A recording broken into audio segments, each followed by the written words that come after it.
지난해 말 의정부의 한 시민단체가 미군 기지 개발 과정에 시민들의 의견을 반영해달라며 조례 제정을 요구했습니다. 시민 만여 명이 서명운동에 참여했는데요. 의정부실은 반년 가까이 시간이 지났음에도 답을 내놓지 않고 있습니다. 판매원 등록이나 물품 구매를 강요해 주머니를 채운 불법 다단계 조직이 무더기로 적발됐습니다. 적발된 업체들의 부당 매출을 합치면 총 58억 원 규모인 것으로 조사됐습니다. 경기도 교육청이 코로나19 확산을 막기 위해 원격 수업과 등교 수업을 학교별로 결정해 진행하기로 했습니다. 의정부시는 이태원발 코로나19 확진자가 발생하면서 지역 내 유흥 주점 등 259개 시설에 대한 집합 금지 명령을 내렸습니다.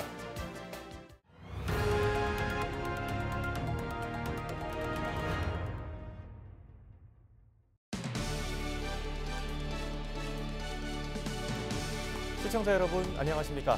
헬로티비 뉴스 나라 시작합니다. 지난해 말 의정부의 한 시민단체가 미군 기지 개발 과정에 시민들의 의견을 반영해달라며 조례 제정을 요구했습니다. 시민 만여 명이 서명운동에 참여했는데요. 의정부시가 서명부를 전달받은 지 반년 가까이 됐지만 어찌 된 일인지 조례가 만들어졌다는 소식은 들리지 않습니다. 이지훈 기자가 취재했습니다. 지난해 의정부 반환 미군 기지에 조성된 체육공원이 1년도 안 돼 철거될 상황에 놓였습니다. 500억 원을 들여 만든 공원을 1년도 안 돼 철거하겠다고 했던 의정부시. 현재 공원을 이동하려고 하는 이 지역이 당초에 그 뉴타운 지역에 포함됐다가 해제됨으로 인해 가지고 지금 한 7, 8년 동안 방치되고 있습니다. 그렇게 부술 거면 왜 만든 거냐? 시민들의 불만은 높았습니다. 언제 운동 못하지 뭘. 그런데 그런 공사를 모델 했대 없애려고. 반환 미군기지 개발에 주민들의 의견이 반영될 수는 없을까? 의정부의 한 시민단체가 관련 조례 제정을 추진하고 나섰습니다. 시청이 미군 부대 활용할 때 시청은 나름대로 계획이 있겠지만 그 계획에 따라서 추진하는 게 아니라 시민들과 함께 그 시민의 공간으로서 미군 부대가 자리를 해야 하고. 지방자치법은 일정 수 이상의 주민들이 뜻을 모으면 지자체 조례를 제정할 수 있도록 했습니다. 의정부에선 19세 이상 주민 총수의 2.5%, 9,327명이 동의해야 하는데 시민단체가 지난해 9월부터 석 달 동안 받은 서명 인원은 총 12,000여 명. 이 단체는 지난해 말 의정부시에 서명부를 전달했습니다. 이후 5개월 넘게 시간이 흘렀지만 조례 제정은 제자리 걸음입니다. 이름이랑 생년월일 주소를 보고 중복된 거 필터링을 했고 나머지에 대해서는 이제 주민등록 조회를 해야 되니까. 시가 조례안 자체를 부정적으로 보기 때문입니다. 반환된 사업 기준은 다 사업 계획이 돼서 지금 다 추진하고 있고 지금 미반환 데가 이제 세 군데 있거든요. 그래서 거기도 지금 사업 계획이 다 잡혀 있어서. 주민 의견을 반영하기엔 늦은 감이 있다는 겁니다. 미군 기지가 있는 다른 지자체는 어떨까? 지난해 말 시민품으로 돌아온 이천 부평 미군 기지. 이제 시민과 지역 주민이 주인이 되어 진정한 시민 모두의 공간으로 만들어 가야 합니다. 인천시는 캠프마켓 활용 방안에 대해 시민의 의견을 최우선으로 수렴하고 반영하겠습니다. 인천시는 반환 8년 전인 2011년 미군기지 개발 과정에 시민 참여를 보장하기 위한 조례안을 만들어 협의 기구를 운영해 왔습니다. 반환 공역 주변 지역의 구체적인 활용 방안을 만들기 위해서 시민 참여인을 설치하고 구성 및 운영을 하는 거죠. 인천시는 시민들의 의견이 담긴 부평 미군기지 활용 방안을 내년까지 발표하겠다고 밝혔습니다. 헬로티비 뉴스 이지훈입니다. 20일 고3 학생들의 수업 시작과 함께 순차적으로 개학이 진행될 예정인 가운데 경기 지역은 수업 방식을 학교 자율에 맡기기로 했습니다. 경기도 교육청은 바이러스 감염을 막기 위해 원격 수업과 등교 수업을 병행하고 학년 단위로 격일이나 격주 단위로 등교할 수 있도록 했습니다. 또 오전에 등교하고 오후에는 원격 수업을 하거나 홀수반, 짝수반으로 나눠 등교하는 등 분산하는 방안도 계획하고 있습니다. 이 밖에 중학교 자유학기 활동과 체험활동, 스포츠 클럽과 진로 체험의 날 등을 적절하게 편성하는 방법도 고려하고 있습니다. 5월 20일 이후 학생들의 개학이 본격적으로 진행되면서 식중독 발생에 대한 주의가 요구되고 있습니다. 식품의약품안전처가 발표한 식중독 월별 발생 현황을 보면 2월에는 월 평균 381명의 환자가 발생했지만 개학 후인 3월에는 1,528명으로 4배 이상 늘었습니다. 경기도의 경우 지난 1월부터 4월까지 어린이집과 초등학교 돌봄교실 등에서 140명의 환자가 발생했는데요. 경기도 보건환경연구원은 학교 급식 조리기구 세척과 개인 위생관리 등을 통해 식중독 발생을 사전에 차단할 수 있다고 조언했습니다. 의정부시는 이태원발 코로나19 확진자가 발생하면서 지역 내 유흥주점 등 259개 시설에 대한 집합 금지 행정명령을 내리고 이행 여부를 점검 중이라고 밝혔습니다. 지난 10일 오후 6시를 기준으로 발령된 집합 금지 명령은 오는 24일 자정까지 2주 동안 유지됩니다. 의정부시 생활 속 거리두기 실천 식품 공중위생업소는 단란주점과 일반 음식점, 휴게 음식점 등 총 6,820여 곳입니다. 물품 구매와 판매원 등록 등을 강요해 부당이득을 챙긴 불법 다단계 조직이 경기도 특별사법경찰단의 무더기로 적발됐습니다. 이들이 강제로 판매한 물건만 58억 원에 이른다고 합니다. 김초롱 기자가 취재했습니다. 부천시에 위치한 한 불법 다단계 업체입니다. 이곳은 지난해 1월 법인을 설립한 뒤 속옷과 화장품 등을 판매한다며 방문 판매업으로 신고 등록했습니다. 하지만 실제로는 부천과 부산 등 전국에서 조직적인 다단계 판매업을 벌였습니다. 몇 명 정도 다단계 판매원을 모집하셨나요? 3,200명 정도 된 것 같습니다. 업체는 이렇게 모집된 판매원에게 물건을 강제로 팔거나 판매원의 청약 철회를 방해하는 등 불법 행위를 저지른 것으로 조사됐습니다.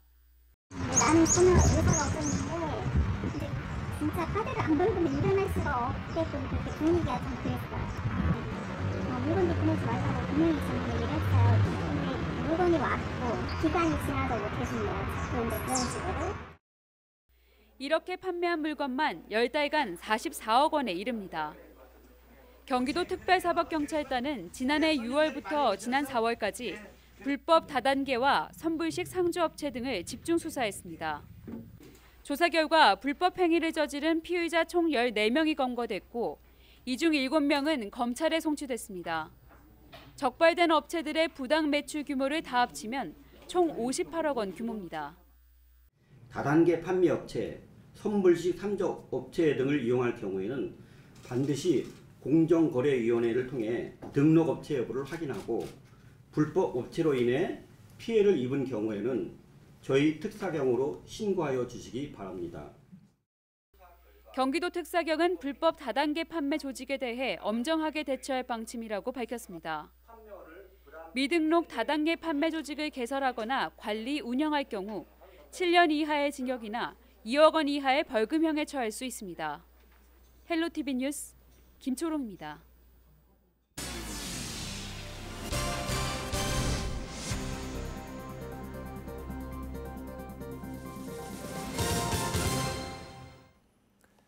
다음 소식입니다. 경기도가 코로나19로 기죽은 골목 경제에 활력을 불어넣기 위해 지역화폐 결제 시 발생하는 수수료를 지원하기로 했습니다. 자체적으로 지역화폐 추가 할인을 해주는 점포가 그 대상인데요. 어떤 내용인지 최지현 기자가 취재했습니다. 모처럼 사람들로 북적이는 시장통. 지역화폐 결제 시 5% 추가 할인이란 피켓을 내건 가게가 한 집 걸러 한 집 꼴입니다. 지역화폐 쓰시는 분들이 실제 얼마나 있는지 좀 궁금하거든요. 그것이 한 60%, 70%는 된다고 봐야 돼요. 한 일주일 전부터 많이 나오셔요. 재난 기본소득이다 뭐다 해서 요새 지역화폐로 내는 사람들이 부쩍 많아져 이 시작은 자체적으로 지역화폐로 물건을 사면 값을 더 깎아주기로 한 것. 이 지역화폐 때문에 새로운 단골 손님도 오게 됐잖아요. 시장에 안 오도 본 사람도 와보게 되고 그러다 보니까 시장이 또 너무 좋고 또 자주 오게 만들어줘야 되는 그런 구조여야 되는데 불편하게 하면 안 되기 때문에 이런 것도 우리 스스로 지키자. 그래야만이 장기적으로 우리 시장이 좀 활성화되고 또 많은 사람들이 오지 않겠느냐 이런 차원에서 90개 점포 중 절반 가까이가 참여하고 있습니다.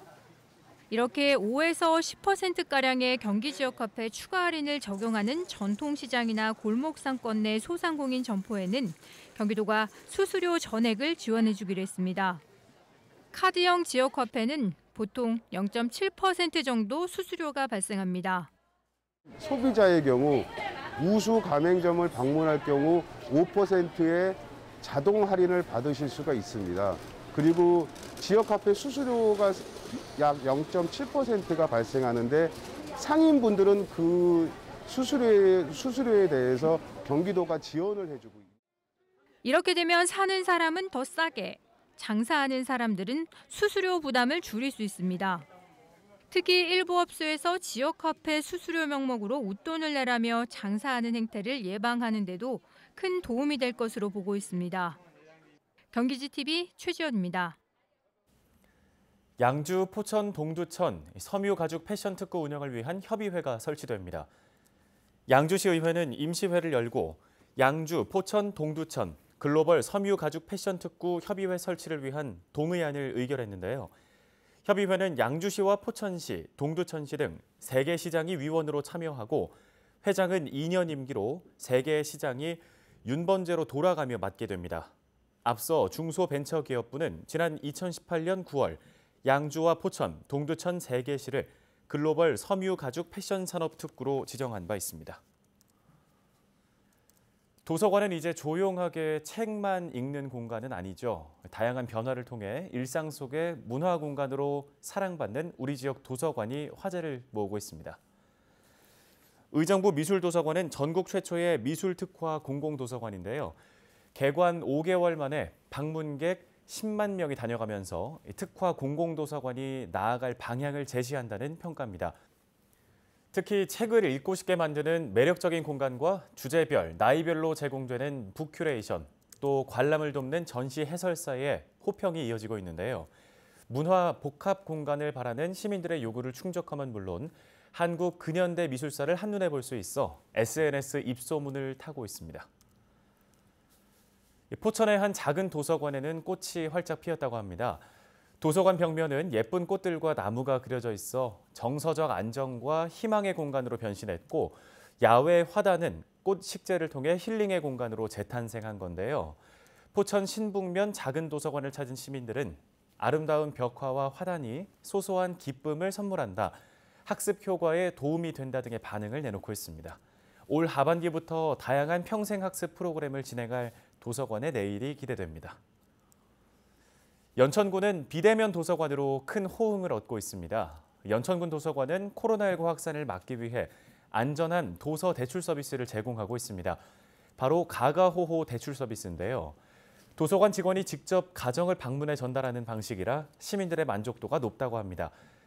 또 비대면 장난감 도서관도 있습니다. 아이 키우는 가정에서는 감염병에 더 민감할 수밖에 없죠. 예약한 장난감을 드라이브스루 혹은 워킹스루 방식으로 대여할 수 있어 큰 호응을 얻고 있다고 합니다. 지금까지 우리 지역을 주목하게 만드는 이슈메이커들 만나봤습니다. 출산 가정에 50만 원씩 지급하는 경기도 산후조리비 지원 대상자가 확대될 것으로 보입니다. 경기도와 도의회는 출산비 지원 조건 가운데 출생일 기준 도내 거주 1년을 충족하지 못해 지난해 8,500여 명이 지원을 받지 못했다고 밝혔습니다. 도는 출생자 전체를 대상으로 확대하더라도 예산 내에서 집행이 가능하다며 지원 범위를 확대하기로 결정했습니다. 이에 따라 경기도의회는 출산일 현재 1년 이상 거주하지 않아도 산후조리비를 지원할 수 있도록 조례안을 개정해 입법 예고했습니다. 끝으로 날씨 정보 전해드립니다. 수요일에는 최저기온 10도, 낮 기온은 18도 예상됩니다. 전날 갑작스레 많은 양의 비가 내리면서 건조함이 많이 덜해졌지만 기온은 다소 떨어지겠습니다. 하늘은 비교적 맑겠고 대기질도 양호할 것으로 보입니다. 경기 북부 주간 날씨 보시죠. 북쪽을 지나는 구름대의 영향으로 금요일과 일요일 오후에 한 차례씩 비 소식이 있습니다. 수도권과 강원 영서지방을 중심으로 내리겠는데요. 한 주간 기온은 대체로 평년과 비슷하거나 조금 높을 것으로 보입니다. 생활지수입니다. 당분간은 기습호우가 쏟아질 수 있다는 예보입니다. 기상정보 잘 확인해 주시기 바랍니다. 날씨 정보였습니다. 뉴스를 마칩니다. 시청해 주신 여러분 고맙습니다.